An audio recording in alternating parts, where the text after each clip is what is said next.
ఒత్తిడికి నేను అందుకోలేకపోతున్నా. వాళ్ళని చూస్తే నాకు అనిపిస్తుంది వాళ్ళు ముగ్గురు 25 సంవత్సరాల కుర్రోల్లో ఉన్నారు. 6 నిమిషాలు పనిచేస్తారు. గూగుల్ డేటా సెంటర్ 1,35,000 కోట్ల పెట్టుబడి. ఆసిలర్ మిత్తల్ ఇంకొక 1,35,000 కోట్ల పెట్టుబడి. పుట్టపర్తిలో ఫైటర్ జెట్ తయారీ కోసం 1,50,000 కోట్ల పెట్టుబడి.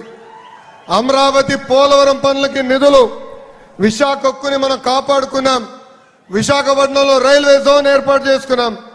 త్వరలో కర్నూలులో కూడా హైకోర్టు బెంచ్ ఎన్డీఏ ప్రభుత్వం ఏర్పాటు చేయబోతుంది. ఇవన్నీ సాధించామంటే దానికి కారణం నాయుడుజీ మోడీజీ జోడీ అని ఆంధ్ర రాష్ట్ర ప్రజలకి తెలియజేస్తున్నాం.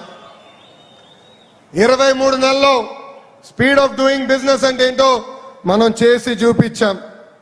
ఆంధ్రప్రదేశ్ని ఏకంగా డెస్టినీ ఆఫ్ ఇన్వెస్ట్మెంట్ గా మనం మార్చుకున్నాం. గతంలో పక్క రాష్ట్రాలు చూసి మనందరూ అసూయపడే వాళ్ళం.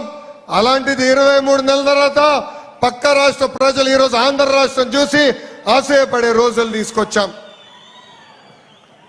ఏకంగా పుట్టపర్తిలో ఆమ్కా ప్రాజెక్ట్ శంకుస్థాపనే ఒక చరిత్ర. డిఫెన్స్ రంగంలో పెద్ద ఎత్తున పెట్టుబడులు వస్తున్నాయి, ఉద్యోగ ఉపాధి కూడా వస్తున్నాయి. అందుకే యువకులందరికీ పిలుపునిస్తున్నా, మనం ప్రభుత్వం అందిస్తున్న అవకాశాలని పుచ్చుకోవాలి, అద్భుతంగా పనిచేయాలి. జూలదిండిలో సాగర్ డిఫెన్స్ తీసుకొచ్చాం, పుట్టపర్తిలో ఆమ్కా తీసుకొచ్చాం. డిఫెన్స్ R&D సంస్థలు, ఏరోనాటికల్ డెవలప్మెంట్ ఏజెన్సీ కలిసి ఈరోజు ఆమ్కా ప్రాజెక్ట్ ఏర్పాటు చేస్తున్నారు. HAL దశాబ్దాలుగా బెంగళూరుకి ఏం చేసిందో ఈ ఒక్క ఆమ్కా ప్రాజెక్ట్ రాయలసీమ ప్రాంతానికి చేయబోతుంది. ఇక్కడ 5th generation stealth multi role fighter jet తయారు చేయబోతున్నారు. Bharat Forge, Bharat Dynamics Limited, Himachal Futuristic Communication Limited, Premier Explosives Limited తో పాటు అనేక డ్రోన్ తయారు చేసే పరిశ్రమలు కూడా మన రాయలసీమకే తీసుకొచ్చాం. పెద్ద ఎత్తున ఇక్కడ ఉద్యోగ అవకాశాలు వస్తున్నాయి.